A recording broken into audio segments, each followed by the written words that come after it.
A little girl begged a mountain man to save her mother from ruthless settlers. His answer changed all of their destinies. Don't miss this story. We're just a few steps away from reaching 1,500 subscribers, and we'd be honored to have you with us. Thank you to every kind soul who's joined us so far. With your support, we share peaceful, heartfelt stories that warm the soul. If you enjoy calm, meaningful stories, don't forget to subscribe. You're part of this family now. Now, make yourself comfortable. It's time for the story. It wasn't the wind, but a scream that tore through the night thin, sharp, like a metal wire stretched too tight and suddenly snapping. The second scream came softer, rougher, followed by the thud of cruel blows and the coarse laughter of men who thought themselves strong. Snow smothered everything in the valley, swallowed even footprints, but never the sound of cruelty. Mark Webber froze as he was about to sharpen his knife on the wet stone. The steel scraped like an unfinished word, then fell silent. The sound alone was enough to rip open the doors that habit and solitude had long kept shut. The old cut on his lip tightened, stung for a moment. Mark held his breath and listened. When fists began pounding at his door, he knew instantly this wasn't the force of an adult. Too light, too quick, the kind of desperate rhythm fear makes. He dropped the latch and pulled the door open. Inside, with the cold and snow, tumbled a small shadow. A little girl, hair crusted with ice, cheeks frozen, eyes wide with terror. "They're beating her," she gasped. "My mom. Because she's Chinese. Please, save her. Please marry her, so they'll stop." The words hung somewhere between a shy prayer and a bold challenge. Mark only looked at her. Her tiny fingers had clawed into his coat like hooks. Their trembling cracked through the thick wall he had built to keep others out. He said nothing, just reached for his coat from the hook, slung his rifle over his shoulder, and stepped out into the storm. The snow stung his face like needles blown sideways. The girl whose name he would soon learn ran ahead on short steps, stumbling now and then, glancing back to make sure he was still there before pushing forward. Their breath scattered into the dark like white smoke, while the echoes of screams lit the path through the fir trees like a lantern. Through a gap in cracked wooden walls glowed a smear of yellow light, shadows writhing inside. Laughter, harsh and gloating. The kind he knew well, the sound of men who enjoyed tormenting their prey. He crept closer, using tree trunks for cover. 6 men of varying sizes surrounded a slim-built woman. Her hair clung wet and black to her shoulders, her lips split, her trembling legs masked with pride. The little girl tugged Mark's arm. "There. My mom, Lena." The name dropped into him like warmth cutting through the cold. He stepped forward without a word. Sometimes silence weighs more than 1,000 shouts. The first man lunged with a grin, but Mark raised the rifle, swung the butt into his jaw, and dropped him like a snapped branch. 2 more came at once. He slammed his shoulder into one, sending him sprawling, then twisted the knife from the other's wrist and buried him in the snow. Another grabbed Lena by the hair to drag her. Mark snatched a broken sled strap from the ground, looped it around the man's ankle in one swift pull, and yanked him flat on his back. Breaths clashed with fire crackles and the wet crunch of teeth breaking. A streak opened across Mark's face.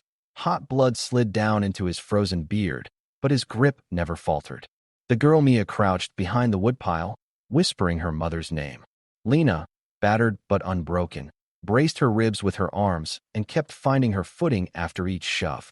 A voice in the chaos spat, "This ain't your business, Weber." But the words slammed uselessly against the stone wall inside him. His reply was action. A fist crushed into a throat, cutting off breath. Another swung an axe. Mark caught the handle with his forearm, shoved an elbow into the man's face, sent him stumbling. Snow swallowed the warmth of blood as quickly as it fell. The courage of a mob dies with the first man down. The rest cursed and backed away. The bearded one shouted, "This isn't over. We'll burn you, and we'll drag her too." The threat vanished into the howl of the wind. As Mark lowered the rifle, Lena collapsed to her knees. Mia ran and clung to her. Without hesitation, Mark bent and lifted Lena. She was lighter than he expected, like a tired bird. She laid her head on his shoulder. Mia followed close, swinging a lantern through the dark. The walk back was a long thread of silence. Snow blew as if it rose from the ground itself. Every few steps, Mark paused to listen. Were their footsteps hidden in the wind? Eyes in the dark? Darkness isn't always just darkness. Sometimes it hides intent. He shifted Lena's weight carefully from one arm to the other, always ready. When his own cabin came into view, Mia let out a sharp little cheer that warmed them all. Mark shoved the door open with his shoulder, and the stone oven's orange breath rushed out to meet them. He laid Lena on the narrow cot, wrapped Mia in a blanket, slid the bolts across the door one by one. The click of iron settling into place was the line that marked the end of this night. He boiled water without a word, crumbled dried herbs into the steam, and pressed a cracked cup into Lena's hands. She thanked him with her eyes. The bruise along her cheek flickered in the firelight. Mark noticed Mia's boots worn thin, seams coming apart. He took a needle and tarred thread from the shelf, and with surprising patience, reinforced the edges without tearing the sole. Mia watched wide-eyed. "Will it hold?" she whispered. Mark gave the smallest nod. "It'll hold." The word rang in the room like a bell. Mia smiled faintly and clung to her mother. Silence returned, but no longer empty now, filled with the crackle of fire and the shared breath of three souls. Lena sipped the warm water. Each swallow eased the ache in her ribs for a moment before it returned. She didn't ask, "Why did you help?" but her eyes did. Mark didn't answer with words. The scar on his lip twitched. His gaze drifted past the fire, into his own silent past. Then something else stirred. Not from within, but from beyond the wall, a faint scrape. Mark's head snapped toward the door. His hand slid quietly to the bolt, while Lena's fingers froze on the blanket and Mia's breath caught in her throat. A shadow traced itself across the fogged window, as if darkness had crawled up from the snow. The warmth inside suddenly tightened, gripped by an invisible hand. Mark turned the rifle, not toward the door, but angled at the window. His steps were soundless across the floorboards. The bolts were set, the fire steady, but the shadow outside seemed to breathe. "Mark." Lena's voice quivered like a broken string. He raised his hand for silence. Mia burrowed deeper under the blanket. Then the door latch. Yes, the latch shifted ever so slightly, like the bite of metal teeth. Not a knock, not a kick, but as though someone were listening to the silence inside, testing its patience. Mark didn't squeeze the trigger. He counted instead with breath, with ears. 3, 2, 1. The latch turned again, this time more firmly. When the latch turned, the air inside froze. Even the crackle of the fire seemed to stop. Only the pounding of their hearts echoed in the room. Mark had his rifle aimed at the window, but the iron latch twisted a second time, this time more firmly. Yet the bolts held. The door didn't open. A moment later, silence returned. Then came footsteps crunching on snow. Heavy, slow, deliberate steps moving away. But to where? The place where silence ends is often where the storm begins. Mark's jaw tightened. Lena clutched the blanket tighter, Mia burying herself against her mother's knees. Mark leaned the rifle against the table and drew a deep breath. His eyes tried to pierce the darkness, but outside there was nothing but white snow. Still, his instincts told him that Shadow wasn't just some traveler. Ordinary people don't climb this mountain in a midnight storm, and certainly not to test a door latch. Whoever it was had come for revenge or to spy. Mark stepped closer to the window, wiped a streak across the fogged glass. For a moment, through the snow swept by the wind, he caught a moving shadow. Even if the chance was small, it meant only one thing. They would be back. No one spoke until morning. The fire burned like patience itself, glowing under a layer of ash. Lena's eyes grew heavy with fatigue, but she didn't dare fall asleep.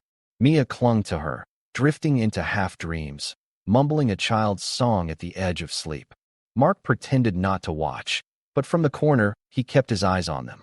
The only thought in his head was, "They'll be back." That thought weighed heavier than the storm itself. When the first light broke through cracked panes, the snow outside had stopped. The mountain seemed to hold its breath. Mark opened the door and sniffed the air, not smoke, but the lingering scent of men. Tracks in the snow, lines dragging through drifts.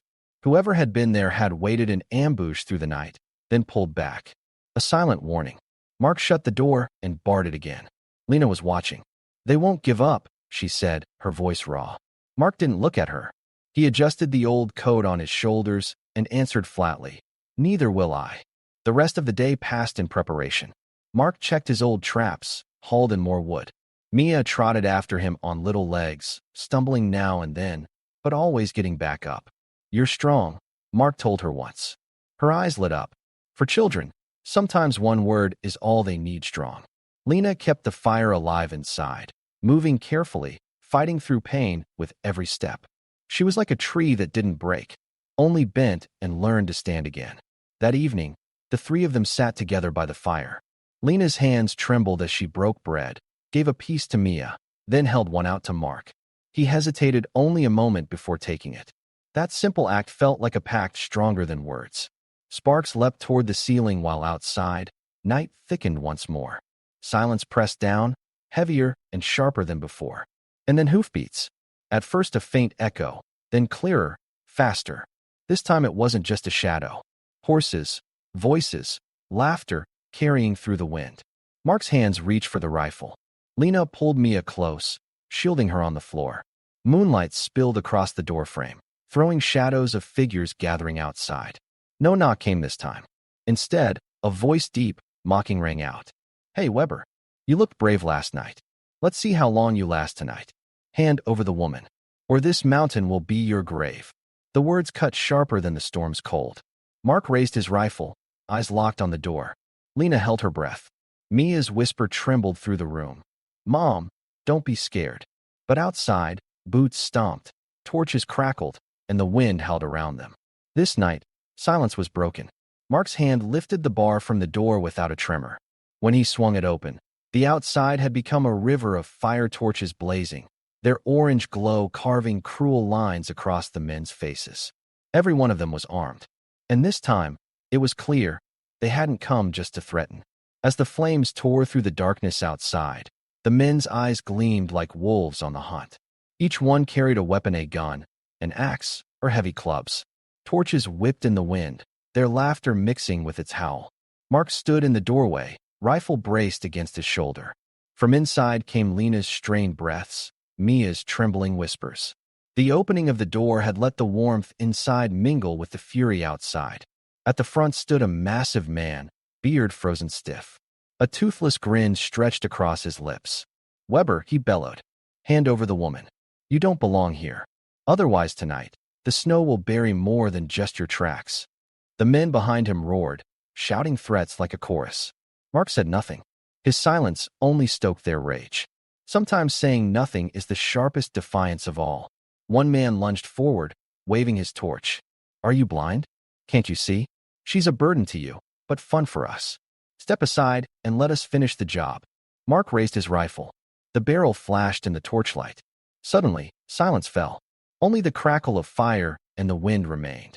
In that one stretched second, everyone's fate was strung tight like a bow. Then Mark's finger pulled the trigger. The blast ripped through the mountain silence. The man in front collapsed into the snow without even a scream. The rest howled and charged. Mark stepped back, slammed the door shut, and dropped the bar into place. Outside, fists and boots hammered at the wood. Torches flared through the windows. Lena pulled Mia into the corner. The girl's small hands clutched her mother's clothes. Lena's eyes were full of fear, but also something else resolve. Tonight there would be no escape, only resistance. When the door began to splinter, Mark's voice rang out, commanding for the first time. Take the iron rod by the hearth, Lena. Put it in the fire. She stared in shock, then obeyed at once. The rod glowed red-hot in the coals. Just then the door cracked wide, and the first man burst inside. Mark swung the rifle down, smashing the butt into his face. Another followed, but Lena met him with the glowing iron. His screams filled the cabin as he stumbled back. The room was swallowed by shadows and firelight. The sounds of the struggle shook the mountain's heart itself. Mark knocked one man down after another, fists, elbows, and blades blurring together. Lena, torn between shielding Mia and fighting back, struck at attackers with sudden bursts of courage. This was their first battle fought as a family. The roof groaned under the weight of snow, now shaken by blows from outside. And then from the distance, a new sound swelled. More footsteps. Reinforcements. Mark heard it, and his eyes darkened. They could not hold out forever. But surrender wasn't an option. If we fall tonight, we'll fall standing, he muttered through clenched lips. Lena locked eyes with him, and something inside her began to change. Fear gave way to something else. Hope. At that moment, the noise outside shifted. At first they thought it was only the wind changing. But no, this was nature's own fury. From higher up the mountain came a deep, splitting crack. Ice broke, snow masses began to slide. The mountain, silent until now, roared as it exhaled. An avalanche thundered down with unstoppable force. Torchlight flickered, men's laughter twisted into screams. Inside the cabin, 3 souls held their breath. Mark gripped the doorframe. Lena clutched Mia tight in her arms. Outside, the mountain was delivering justice in its own language. It was as if the earth and sky had split apart. First came the rumble, then a thunderous crack. Snow, ice, and stone crashed together, pouring down the mountainside like a deadly flood. The screams of the torch-bearing men shattered into the storm's howl. Their fiery laughter turned to panicked shrieks. The snow swallowed them, sweeping away their packs, their weapons, even their horses. The black of night was smothered in blinding white fury. Mark stood in the doorway, setting his rifle aside to brace his full weight against the timbers of the cabin. The cabin wasn't built to withstand the mountain's wrath, but they were lucky the main body of the avalanche passed just off to the side, striking the cabin only with its edges. The boards rattled, snow sifted down from the rafters, but the little home held. Inside, breaths were held tight. Lena clutched Mia in her arms, shielding her, eyes shut. Her heart pounded louder than her ears could hear. After a time, the world sank back into silence. Only the distant rush of sliding snow and the crash of falling trees broke it. When Mark opened the door, the outside was unrecognizable. The clearing that had been filled with torches was now a white graveyard. The avalanche had buried almost all of their enemies. A few survivors staggered away into the dark, too terrified even to look back. Mark let out his breath slowly. It felt like a miracle or the mountain's justice. A man wrapped in the hard shell of loneliness had just witnessed fate at work with his own eyes. When he turned back, he saw Lena. She stood unsteady, knees trembling from exhaustion. The bruises on her face still spoke of pain, but in her eyes was a different light. Not just the relief of survival, but the dawning trust that she could rely on the shadow of the man beside her. It was Mia who broke the silence. Still clinging to her mother, her eyes fixed on Mark. In her tiny voice she asked, "You won't leave us now, will you?" When Mark met her gaze, no words could loosen the knot in his throat. He only nodded. This silence no longer carried fear, it carried the weight of an unspoken promise.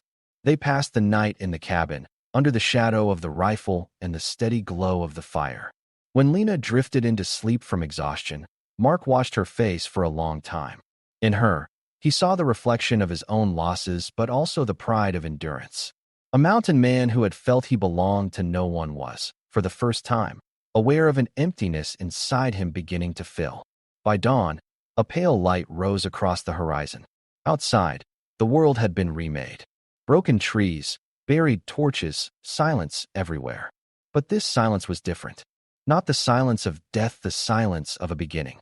Mark stood at the door, rifle on his shoulder, Lena and Mia at his side. For a moment, his eyes lingered on the woman. There was so much he could have said, but the words stayed caught in his throat. Instead, in a steady, certain voice, he said, "From now on, you're safe here." The words, simple as they were, carried more than any marriage vow. A promise, a bond, a future. Tears slid down Lena's cheeks, while Mia clung to her in joy. In that moment, within the cabin, 3 lonely hearts took their first step toward becoming a family. But on the mountain, silence never meant peace for long. Shadows were already gathering on the horizon.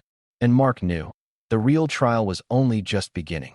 All through the night, the wind shook the cabin with its howling, refusing to let sleep come.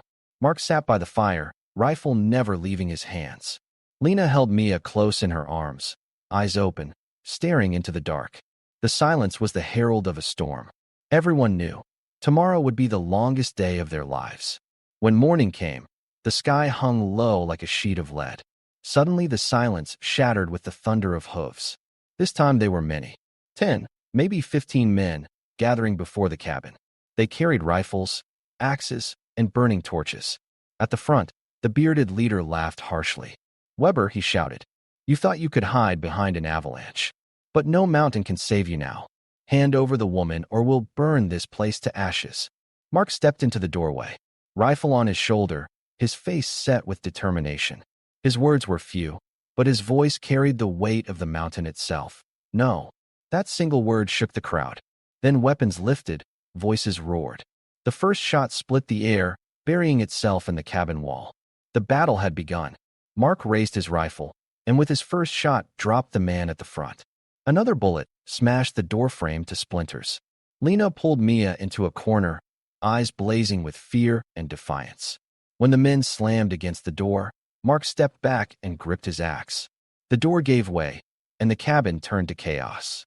Mark caught one by the shoulder and hurled him into the snow, struck another down with the axe's handle. Blood mixed with snow, leaving dark stains. Lena, finding the iron bar still hot, drove it at an attacker, forcing him back with a scream. Shouts, gunfire, the stench of powder filled the cabin. But they were too many. A blow landed hard on Mark's shoulder, blood running down from his brow. His knees trembled. Then his eyes met Lena's. Hers no longer showed fear, but resolve. She rushed to his side, shielding Mia behind her. Together, she whispered. Two people, one heart. In that instant, something inside Mark broke. Years of loneliness, the weight of loss, the chains as heavy as the mountain all shattered. Only the will to protect remained. In the thick of the fight, a gunshot cracked loud. A bullet buried itself in the rafters. The leader strode forward laughing. You're stubborn, Weber. But tonight is your end. Just then, Mark pushed himself upright. Despite his wound, he lifted his rifle once more. His eyes locked with the leader's. For a breath, silence returned. Then the trigger pulled, and the leader dropped to the ground. Panic spread. Some screamed and fled, others vanished into the snow. The silence that followed told the end of the fight. Torches sputtered and smoked, scattered across the drifts. Before the cabin, only three remained: Mark, Lena, and Mia. With trembling hands, Lena bound Mark's wound. His eyes lingered on hers. No words came, but their gazes said everything. Then the girl's voice pierced the silence. So, are you going to marry her now? It was small but sharp. Lena flushed, lowering her head. Mark rose slowly, taking Lena's hands in his own. Hands hardened by years of solitude touched with sudden gentleness. You're not alone anymore, he said softly. Neither am I. That morning, at the top of the mountain, before a snow-covered cabin, a new family was born. No wedding, no witnesses, but the sky and the silence of snow stood as proof. Mia hugged her mother in delight, then clung to Mark's leg, eyes shining. She whispered, now we're a family. The mountain was still harsh, the world still cruel. But inside the cabin the fire burned, and three hearts beat together. The chains of loneliness were broken. Even in the middle of the storm, there was now a home. And for the first time in years, Mark found the courage to look toward the future. By the way, we noticed something small. Most people who watch these stories aren't actually subscribed to the channel. Maybe we get caught up in the moment, or just forget to hit the button. But your support truly helps us keep creating stories like this. If this story moved you, don't forget to like the video, share your thoughts in the comments, and subscribe to the channel.